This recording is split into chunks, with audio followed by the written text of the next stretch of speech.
I'd like to welcome the cinematographer, director of photography of Terminator Dark Fate, and super cool dude, Mr. Ken Seng.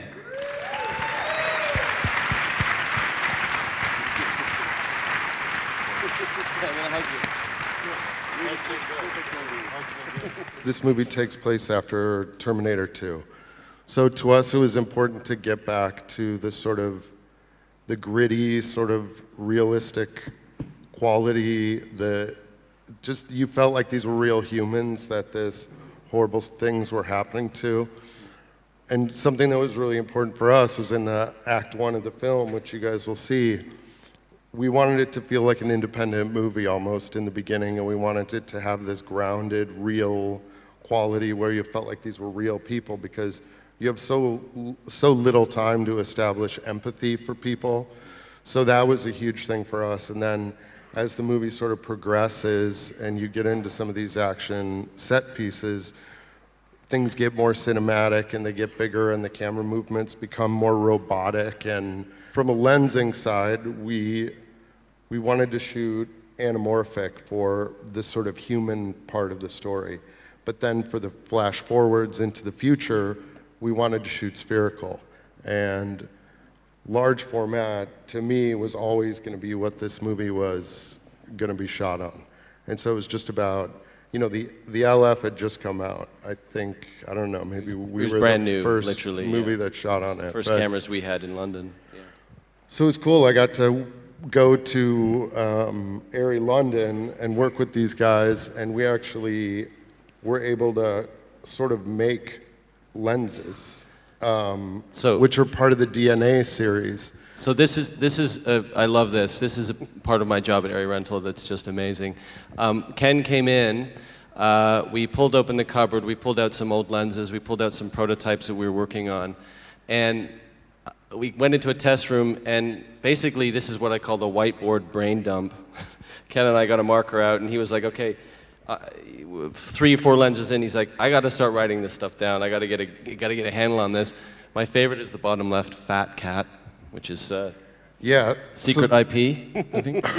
So what you're looking at is there's actually T-type lenses, which are called tin-type lenses.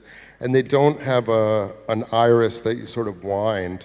You actually physically insert a piece of tin back in the day, and that's how you would control the amount of light that was able to pass through onto the film. So there's a few lenses in the DNA set where you can actually change the shape of the bokeh by the shape of the iris that you put in. Some of these pictures are, even though they're spherical lenses, we were using an oval iris, which is how we sort of achieved the bokeh that looks anamorphic, but it's not. And this is a real interesting one. You quite like the idea of this, I think, for the flash forward sequence. Yeah. The future, in the future, because of the... So this was a square, but it was quite finicky to get it to line up and be perfectly square like this. And they're cool lenses if you're doing a drama and you're in a controlled place in one room, but for us, it was hard. I think I used them like 2 or 3 shots for all the flash forward stuff because it's very subjective.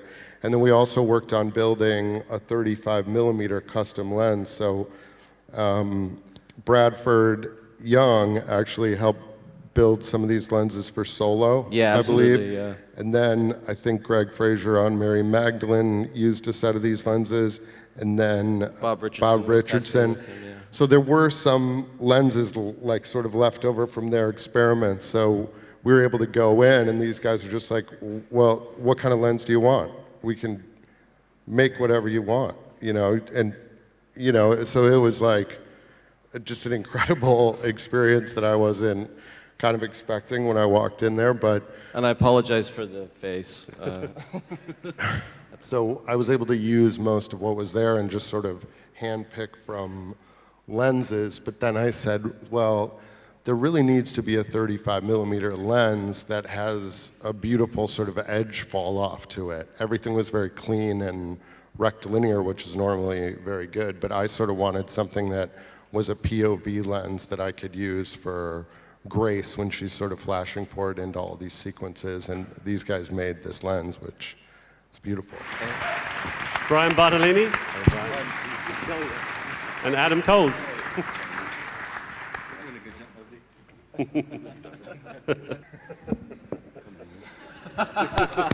That's real love. That's real love. So This looks fairly complicated. yeah, what we've Andrew. pulled up here is basically another one of Ken's spreadsheets, which again blew my mind when I first saw it, is basically a breakdown of what needed to happen. What kind of, it goes into special lighting rigs, what kind of cranes we need, if we need construction cranes for soft boxes, if we need an arm car, if we need a drone, if we need, I mean, everything for every day of the whole movie, I had to sort of figure out, and then I like throw that on these guys and say, bye. Bye. So how many weeks did you have for camera prep, Adam?